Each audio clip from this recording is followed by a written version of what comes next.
Yep.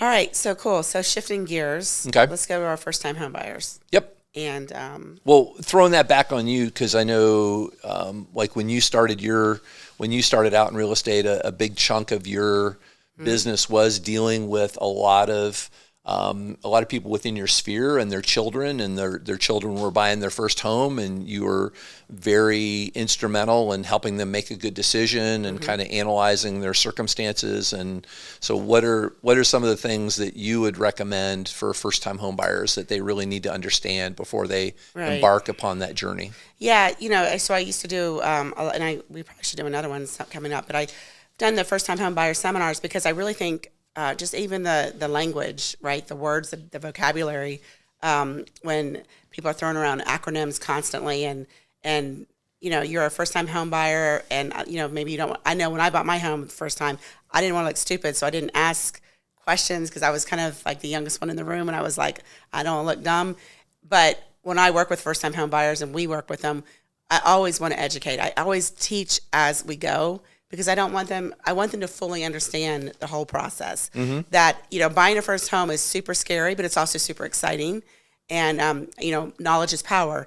When you know what you're doing, you're choosing to do that, and it's a good thing instead of going, oh, I didn't know that, or I didn't, So, for first-time home buyers, we always walk, hand in hand all the way through.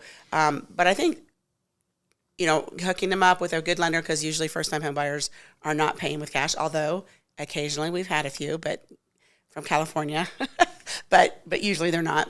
But yeah, getting them connected with a really good lender who also I like teachable lenders as well, so that they teach the process and the interest rates and the escrow and your property tax and, all the things that go into making your mortgage payment.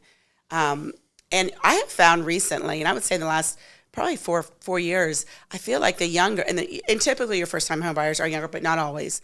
But I find it very refreshing that they might qualify for a $500,000 house, but they want their payment over here, so they're looking at $350,000 houses. I think that is fantastic to not be house poor, because there was a different generation, my generation actually, we were more house poor because we wanted the great big whatever. And I love the fact that they're a lot more fiscally responsible, it seems like. But yeah, all of these factors go into buying a home. A good lender. It takes a great team, right? And again, also with the closing, the title company, I always like a teachable title agent, not just one that just says sign this, sign this, sign this. What are you signing? Explaining it, so that they feel good about what they're doing, because it's a scary process, but it's even scarier when you have no idea what's going on and you're just signing your life away, So, but yeah, then of course the other part of it is really fine-tuning what it is that they're looking for, right? We always talk about location is something you can't change, right? That's something you need to kind of know where you want to be, close to work. Is there certain, school zones, whatever it is, if you have a family, whatever, things like that. And then of course, floor plans, that's another kind of important part. It's a lot more costly to fix a floor plan. So finding a floor plan if you want it split plan or, on the same side bedrooms. But really kind of fine tuning what you're looking for, I think. What about the costs? What are some of the costs you think that surprise first-time home buyers? Well, so they're always thinking about their mortgage payment, and they're thinking about it principal and interest, and they're forgetting that property taxes and insurance play into that. And of course, in Florida, our property taxes are kind of very convoluted and not easy to figure out. Some of it's prorated and some of it's paid in the rears. And so if you can find a property that's already been homesteaded, then you get to ride part of that previous owner's homestead with your with your property tax. And then, of course, the next year you do homestead, so that you're able to keep your tax down. But, again, if there's a house that's in the right location with the right floor plan and in the right budget, and that wasn't homesteaded, you just know that you might have a year of a higher payment, but it'll come back down once you homestead.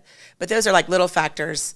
And then, of course, insurance, you want to make sure that you kind of know ahead of time, and we can find all those things out during, the inspection period, so they're not stuck.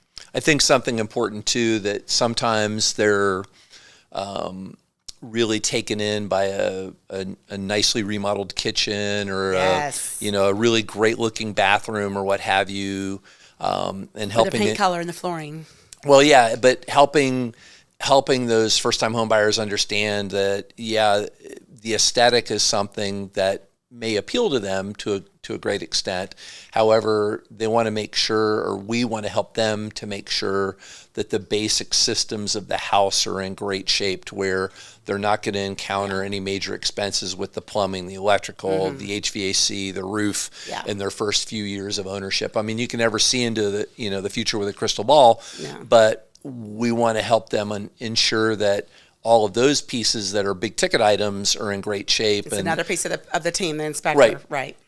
Well, and I always, you're like a spider monkey. I love when we go together to do showings because there's certain things that I look at and immediately you're outside looking at if it's a stucco home, are there cracks in the stucco? Is there moisture anywhere? You're out there checking all those things, which I think is so valuable. And we teach the clients that we have what we're looking for.